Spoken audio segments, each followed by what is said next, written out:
Somewhere on that long stretch of empty sand, in between Bonnie Claire and Goldfield, Nevada, the custom-cut Charger spewed smoke and swerved on unsteady shoes. The car was battle-damaged, dripping with broken glass, leaking gasoline down the dotted line of the two-lane highway. The engine sputtered. The fuel gauge was looking up at the E. And then a mirage appeared along the roadside, slowly solidifying into something out of a dream or a nightmare. A solitary gas station, just a little one. 2 decrepit pumps and a modest 2-story farmhouse set just behind it. The place was older than the car, older than the driver, with a rusted road sign that read, "Last Chance Gas." The Charger fishtailed to a stop next to the pumps. The door groaned, opening on bent hinges, and a woman emerged. Her name was Lurleen Stokes, and she was a woman on the run. Lurleen looked up the road she had just traveled. She saw no one coming, but with the waves of heat radiating from the road, it was hard to see very far. She knew that there wasn't much time. She limped over to the front door of the gas station, locked. She pounded on it, saw fit to raise her voice. Then she checked the road again, before popping her trunk. Lurleen had 2 different prosthetic feet, one for each of the 2 things she was best at, driving and fighting. She changed out her feet and checked the heel to make sure the boot knife was loaded.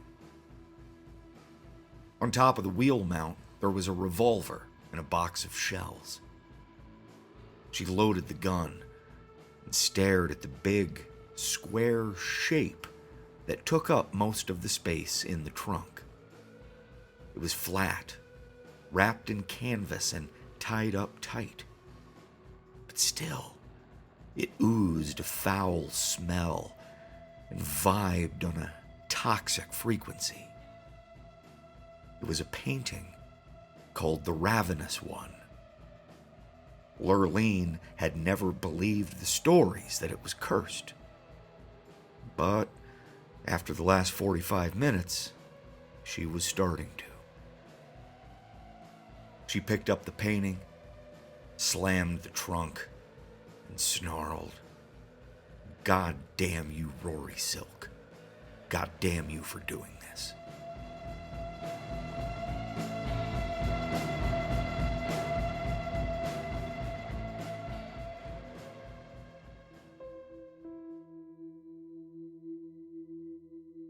Drinking whiskey in the kitchen and telling scary stories around the fire. Music, monsters, and mayhem. Killers, cannibals, and cults. Fearful fiction and furious fact. Tall tales and terrifying truths. This is a Scary Home Companion.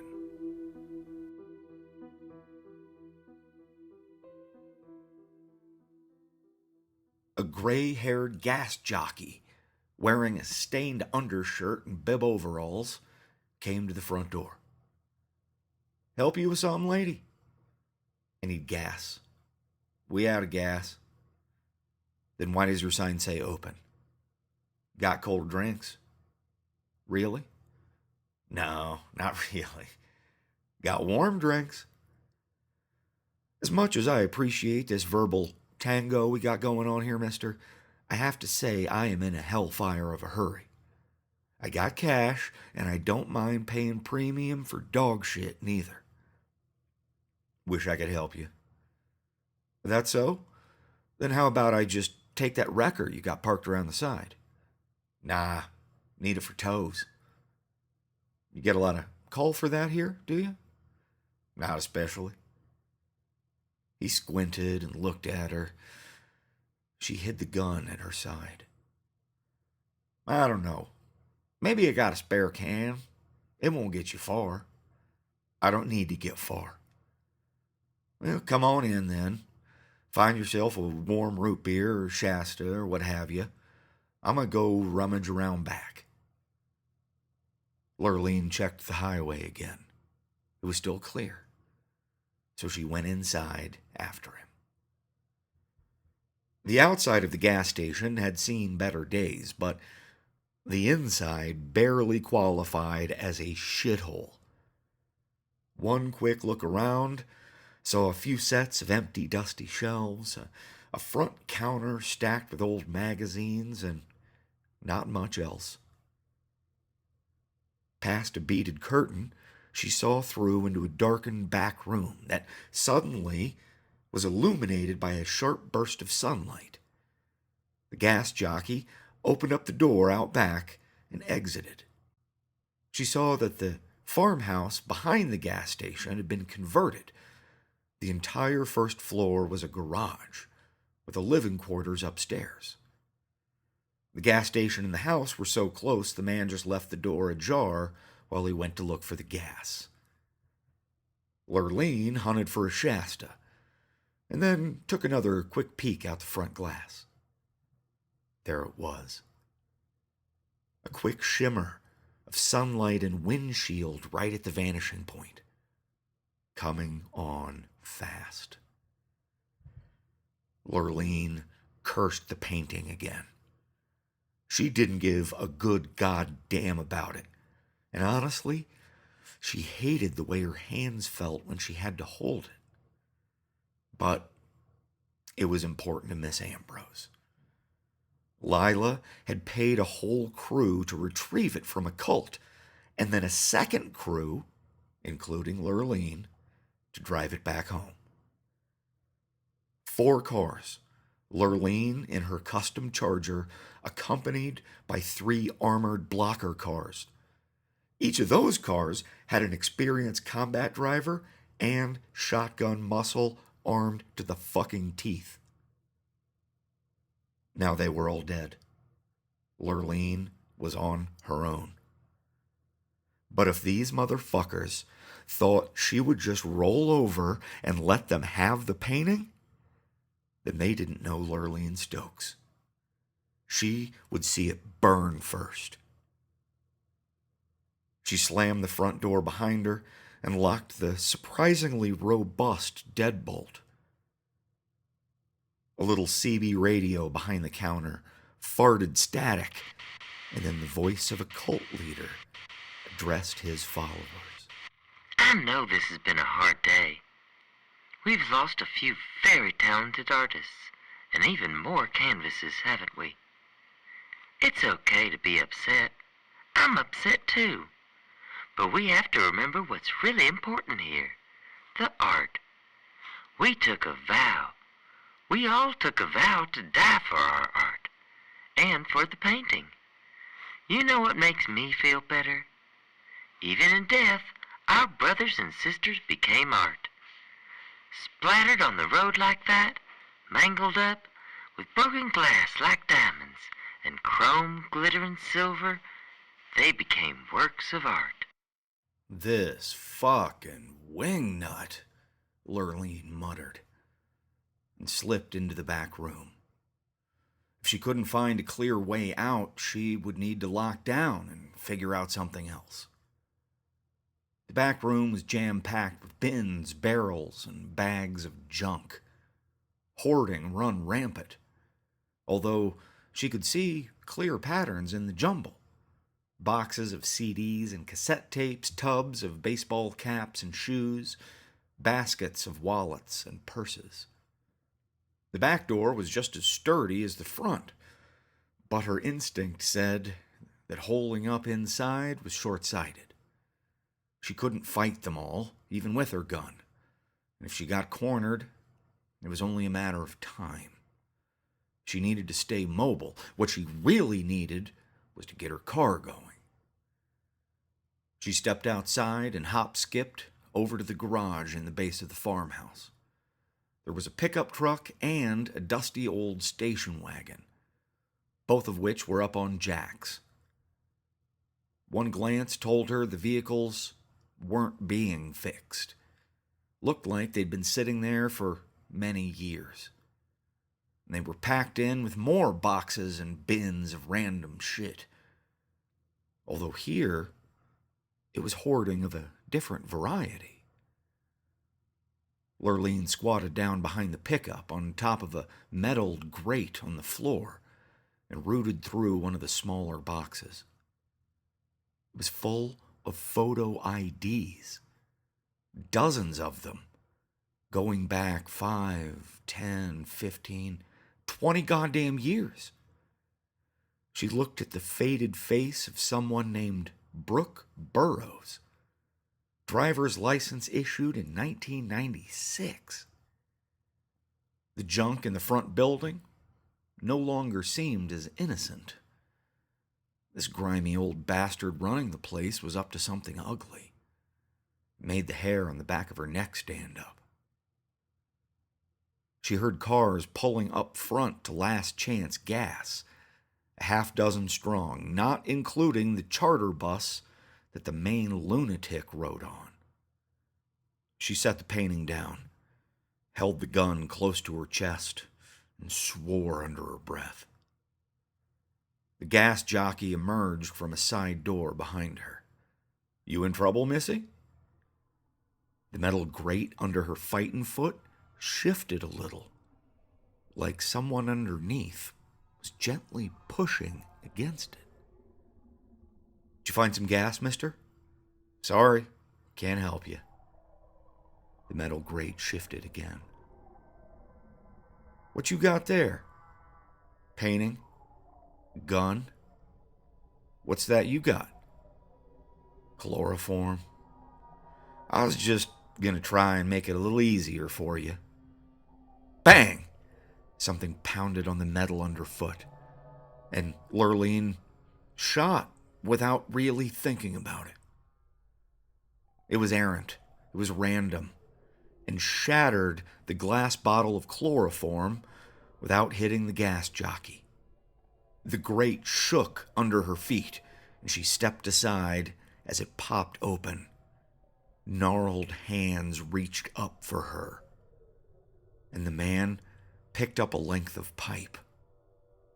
Meanwhile, outside, she heard someone shouting, "Hey, she's back here!"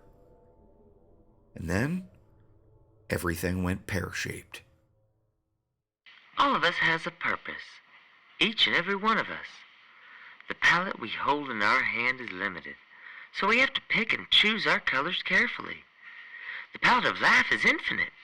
There are more colors than we could ever find, and it's important to value all of them. Even this murderous bitch who has our painting. She has value too. Look at Arian. No one thought Arian could be an artist because of all the white power nonsense. All those silly tattoos. Death to the N-words and the F-words and the J-words and hail the H-word. But look at Arian now, transforming himself from the outside in. Remember that when we catch this woman, she has value too. Or you can kill her. I trust you to make the right choice. Rory Silk sat in the back of his charter bus, noodling with a sketch as Arian gathered the troops outside. They had finally caught up with the woman who had the painting, found the place where she stashed her car. Rory could feel the ravenous one inside that building. They all could. That is what had brought them together, this merry band of artistes. After Rory had escaped the clutches of that devious and wicked Lila Ambrose, he was a man reborn. He drew strength from his people, from the art they created together, as they all worshipped the ravenous one and lavished in the gaze of his portrait. They had been traveling for many weeks, always on the run, because there were always people hungry for the painting. He needed to possess it, even though he knew possessing it put him in constant danger. It didn't matter. There was no choice for Rory to make. The painting was life.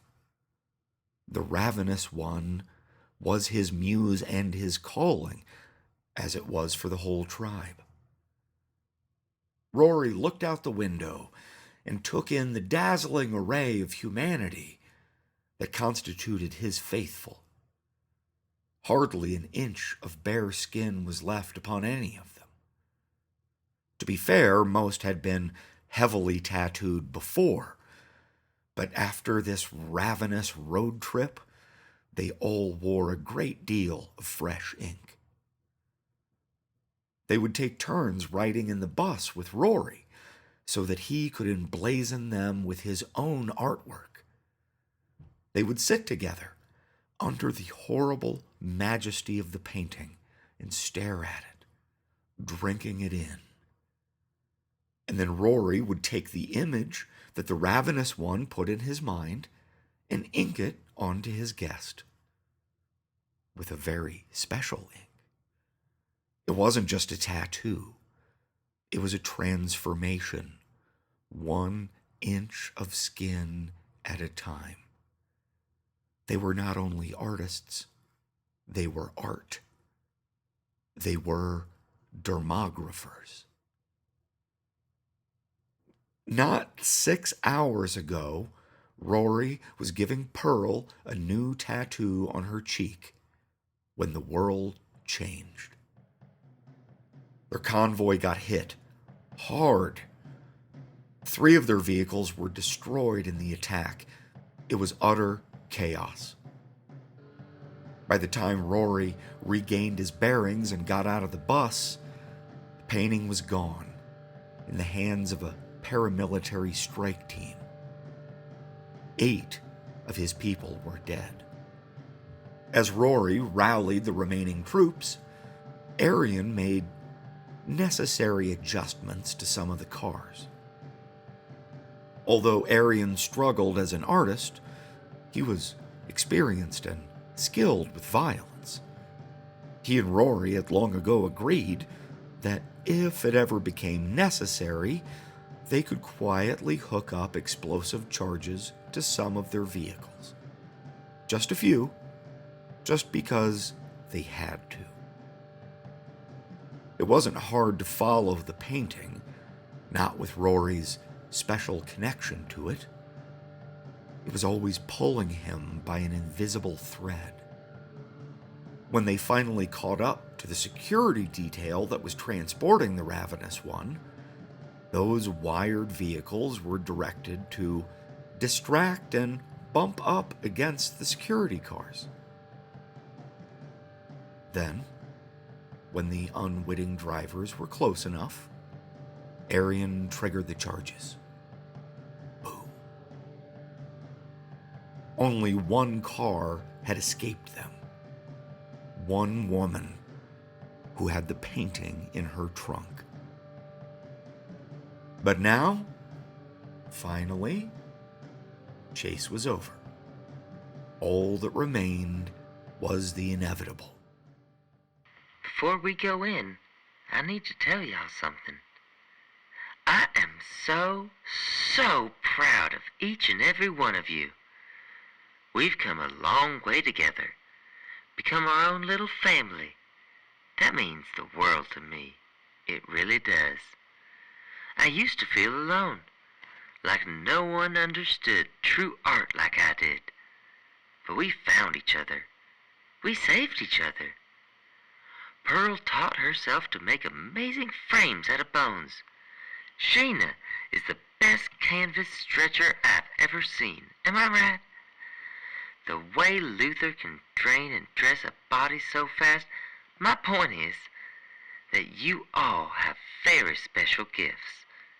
We aren't just artists, we're demographers. I know that's a fancy word, but I like it. Dermographers. It sets us apart from others, doesn't it? Make good choices. Hey, she's back here. It was a fracas. On one side was the ink cult, nearly 24 strong. Some had guns, some had knives, some had tattoo needles dripping with poison. On the other side, a series of humanoid-sized shapes that emerged from the square hole in the floor under the grate. 6 of them, clad in rags and holding no weapons save for their own deformed appendages. In the middle of it all, Lurleen and that damned painting. Her gun felt a mite bit inadequate in the face of all this. So she dropped down and rolled under the station wagon to hide as best she could, just trying to stay out of the way. As the two factions began ripping into each other, with bullet and blade and tooth and nail, the things from underground were fast and strong. Some of them scuttled along the floor on all limbs. Others were of fearsome height and girth. They all fought bravely, running into gunfire without hesitation. The tattooed cultists were more hesitant, but they had numbers and weapons. What neither side had was skill, just determination. So there was a lot of wounding, but not much killing. They just weren't good at it. Lurleen was starting to think that she could slip out and make a break for it. But then, the funniest thing happened. The action unfolding before her disappeared down a long, twisted tunnel filled with smoke. Lurleen felt herself getting dizzy and then happy, and she looked over and realized she had dropped to the floor right next to a puddle of spilled chloroform. God damn it. She sighed, and then she fell asleep. The owner of the gas station pulled her out from under the car, hiding from the rumble as best he could, and dragged her inside the house.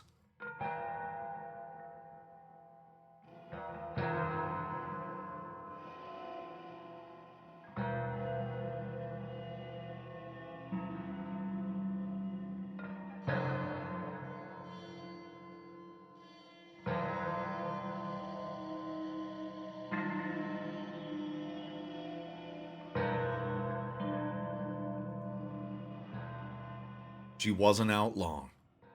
Chloroform hits hard. It hits fast. But it couldn't keep Lurleen under for more than 2 minutes. Which was still 2 minutes too long. The painting and the gun were out on the garage floor. Lurleen was indoors, sprawled on a muddy rug next to a gaping hole in the floorboards of the house. Looking around, she saw that most of the floor had been ripped up. More accurately, it had been pushed up from below. The house was dark, but from what she could see, it was a shambles. It wasn't a home, it was a nest. The gas jockey entered the room, carrying rope and duct tape. Lurleen pushed up to a crouch. The room spun. That knockout juice was short-lived, but the after effects had her brain abuzz. He helped her back down to the floor with a kick to the chest, sending her sprawling. Splinters tore through the back of her shirt. "Wife?" the man called down into the darkness. "Come on now, help me out. This one's got sand." He looped rope around Lurlene's ankles, and she let him, playing possum, waiting for her head to clear. You got kids? Nah, look at those hips. You ain't got no kids. Look at you. You might could work, though. Piggy likes 'em thin and spunky. He looped rope around her wrists. She let him. Wife and I only ever had the one litter. 9 wee ones at once. That'll take it out of anyone. Look like a goddamn bus unloading. It probably should have done her in. But wife, she's tougher than Chinese arithmetic. And that pussy of hers felt like a jelly donut right out of the microwave. But we couldn't have no more kids. That's okay. Around about 95, kids were ready to have kids of their own. So we did what needed doing. Got a few grandkids out of the deal. Started building up proper family. But we always need new blood. New wives, or whatever you want to call it. After Piggy Boy gets done out there, that's my oldest, at least oldest is still here. I imagine he'll have worked up a man's appetite. He shouted for his wife again. For that one instant while his head was turned, Lurleen reached down with her bound hands and plucked the knife from the heel of her boot. In one fluid motion, she slashed the rope on her ankles, leaned forward, and plunged twice into the man's side. That soft spot right in between the ribs and the hip. As he was falling down, she was standing up and cutting her hands free. The man gurgled and found enough breath for a proper hollering at his wife. From below, in response, came a sound. It was not exactly footsteps, but close enough. Except not close enough. Before the shape even emerged from the hole in the floor, Lurleen got goose flesh up and down her arms. The bleeding man chuckled. Found her. I was hunting near the caves. Over 40 years ago. She got separated from her people somehow. Hell, I don't know. Maybe it was just fate. It was hard to get her back here, but worth it. Just look at her. The woman scuttled on all fours, a wild mane of tangled, scraggly white hair obscuring her moist, monstrous face. Although she crawled on the ground, it was not a traditional crawl.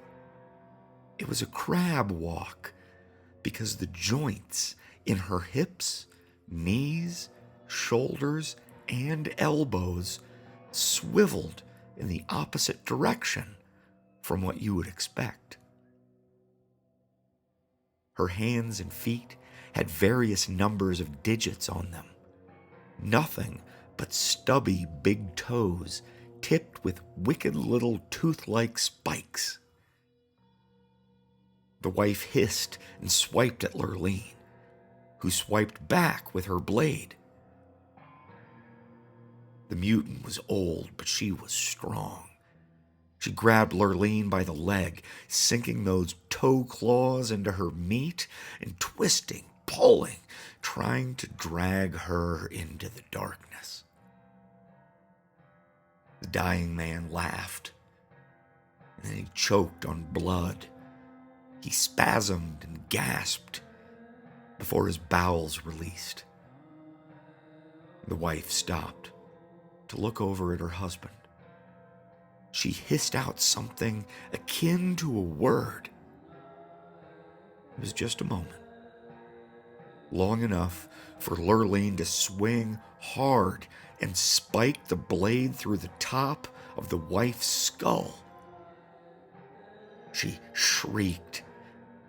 She let go of Lurleen and started slapping at the knife embedded in her head. It hurt her a lot, but it wasn't slowing her down much. Lurleen took a step back and popped off her foot. Underneath the boot leather was a solid titanium frame. So she swung it down two-fisted and used it like a hammer to drive that nail of a knife deeper and deeper and deeper into the wife's skull. Until finally, she joined her husband in inglorious death on the floor of a grimy, diseased hovel. Lurleen strapped her foot back on. The knife was too firmly lodged to retrieve, so she looked around for another weapon. She realized that over the pounding of her pulse, she had lost track of the fracas out in the garage. She edged up to the door, where she heard no wild noise, no fighting, no action. Just the calm voice of Rory Silk, converting the natives as he unveiled the painting for them. Behold, the ravenous one. Isn't it just super? You see him in there, don't you? Even with all your eyes and whatever it is you have on your face, the ravenous one sees us all. We are brothers and sisters beneath him. This is why I'm here. This is why the priest picked me. It wasn't because of my art or my TV show. He picked me because I'm a teacher. I bring people together. No matter what color they are, or how old they are, or how profound their mutations may be. We are all different colors on the same palette. The palette of the ravenous one. Listening to Rory preach to the faithful sent Lurleen scrambling for a back door. But there were no other doors. The only way in or out was through the garage. Or she crawled down the same way the wife had clambered up. There was a cellar directly below, which served as a hub for a series of tunnels and caves that honeycombed the walls. There were no sharp edges here. Everything was worn smooth from decades of activity. She saw what must have served as the wife's room, a matted dog bed next to a small set of shelves that were filled with tiny, handmade figurines, crafted from bits of bone and pieces of wire. After getting her bearings, Lurleen figured out which way the highway was and picked a tunnel that led in that direction. Just before she moved into it, she heard a chittering sound coming from a few of the other tunnels. Little things emerge, tentative at first, then bolder when they saw that Lurleen was alone and unarmed. Little mutants, the tallest no more than waist-high to her, naked and feral and talking in clicks and grunts and hisses. These must be the grandkids the man was talking about. A half-dozen strong, the little critters circled her. She popped her foot off again, the only weapon she had left. At the sight of that, the little mutants oohed and ahed. One of them slithered forward and poked at her other foot. She put it back on, did a little side-to-side step, and then took it off again. and they were just as impressed this time. The biggest one stepped up and reached out with webbed fingers. Lurleen gave him the foot. The kid ran away with it, and the other mutants gave chase. Lurleen crawled away. The tunnel wasn't tall enough for her to stand, not that she could have anyway. After 50 feet, it opened up, right when she thought she was beneath the gas station. She saw another metal hatch in the ceiling, same as in the garage. This section of the tunnel was stuffed with a lot more junk, mostly papers and trash. The whole place was essentially filled with tinder. That gave Lurleen an idea. Another 100 yards, the tunnel ended in a larger steel plate, this one set at an angle and hinged. She had to put her back into it, mostly because the top side was covered with a foot of drifting sand.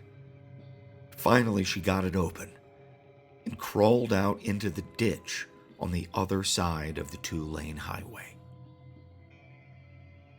There was no one waiting for her. All the cars, including hers, including the charter bus, were still parked where they were. And it occurred to her that she had only walked into Last Chance Gas some 20 minutes ago. The coast was clear, but her initial problem persisted. She needed gas. She could take one of their cars, but fuck that. Lurleen would leave a foot behind, but never the Charger. The sands around her shifted in the wind. In the orange splash of the setting Nevada sun, she saw the edges of cars and trucks long submerged. There must have been dozens of vehicles out there, consumed by the endless sands. Lurleen hopped across the road and fetched her driving foot from the trunk. There was a collective murmuring, almost rhythmic, coming from the garage. She couldn't see it, but it reminded her very much of a church service. She got out her toolbox and cracked open the gas tanks buried near the pumps. That gas jockey had been lying to her all along. There was easily a couple of 100 gallons worth of fuel down there. It took her 3 minutes to unlock the pump, get it working, and fill up the car. It took her 10 minutes to crack open all the fuel tanks of the other vehicles, including the charter bus, and to spray them down with gas, before turning the nozzle on the gas station itself and giving it a healthy soak, along with the ground in between. She had a 5-gallon tin gas can. She filled it to the brim and then covered off the top with a greasy rag. The Charger fired up on the first crank. She might have been beat up. She was far from dead. Lurleen stroked the dashboard like a cat's back. She carefully placed the gas can on the driver's side corner of the trunk. Then she lit the wick, started the countdown in her head, and tossed the lighter to the ground. As she pulled away, tongues and tendrils of blue and white raced across the ground. They crawled up and into the vehicles and over the face of the gas station. Still counting, she eased the Charger around the side of the front building.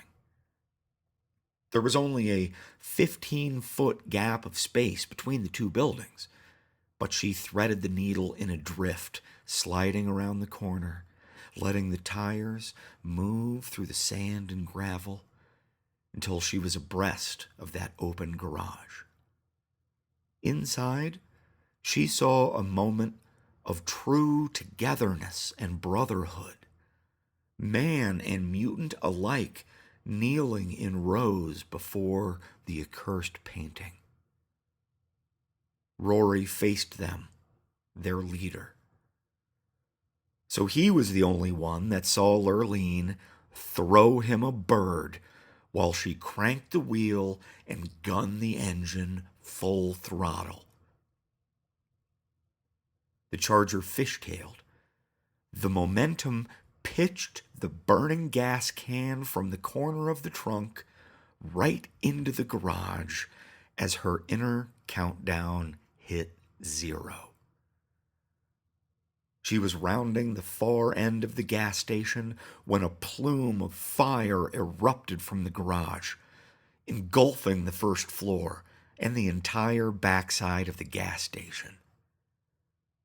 She roared past burning cars and trucks and was only 100 yards away when the remnants of the gas tanks underground caught fire and blew sky high. Fuck each and every last one of you. Simple things, bros, no grab it. All the things will never die. I was sorry with the people. No, but I don't mind. Simple things, bros, no grab it. All the things will never die. I was sorry with the people. No, but I don't mind. Smile for the camcorder, my face in your damn hands. You do with the crayon, your list of demands. I was begging for mercy, but it didn't work. I went berserk at the clerk at the gas station. He could sense my frustration as you placed a gun in my face. Mistake one, but not to be outdone. Your partner in crime busted out of the aisle, crazy in his eye and survival on his mind. I ducked in cover when he pressed the trigger, blowing the whole place so bad even Columbus couldn't discover it. The rigors of being kidnapped by a fat and lazy, scrappy human being. I wasn't trapped for long after the place was blown to bits. Thinking he was safe, I went blitz. When Lurleen sped past and through that supersized Molotov cocktail, Rory was the only one with enough of a heads up to jump down that open grate in the floor. Arian followed him, guided by the instincts of a purebred lapdog. And then the world filled with fire. More bodies came down after them, but they were burning.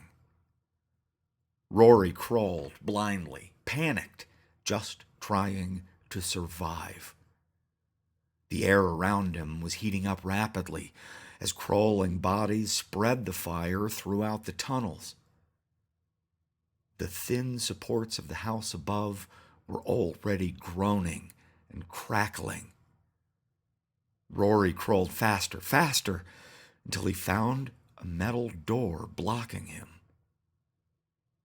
Arian threw it open, Rory's champion, and the two men stumbled out into the sands. There were screams and cries from behind them. They slammed the door shut and sat down on it. Better to let it all burn, Rory thought. The painting would be the only thing left, and it would be theirs alone. And then just the two of them could start over with a fresh canvas and a new palette. Lurleen was 2 miles out, and she about shit herself when the sat phone started ringing. She had searched for that phone after the initial attack, thinking it was lost in the dust-up.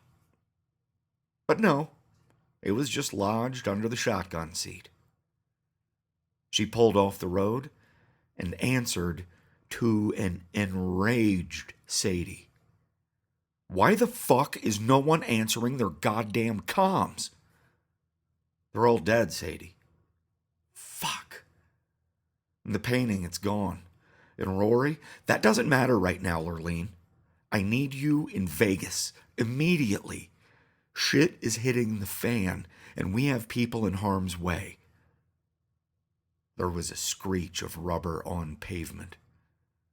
You need to find Jessica and get her the fuck out of there. I'm on it, boss. Where is she? It's here, it's finally here. The Fantasticon, bigger, better, bolder than ever before. Over 200 vendors, original artwork, rare comics and collectibles, games, movies, anime, and manga you won't find anywhere else. Previews of this summer's biggest blockbusters, live appearances and autograph signings from LeVar Burton, Clive Barker, Cheryl Lee, Doug Jones, Gareth Evans, Bernie Wrightson, Joe Lansdale, Brian Azzarello, Garth Ennis, and more. Join Bill Moseley, Tony Todd, Danny Trejo, and Diamond Dallas Page for a Devil's Reject meet and greet.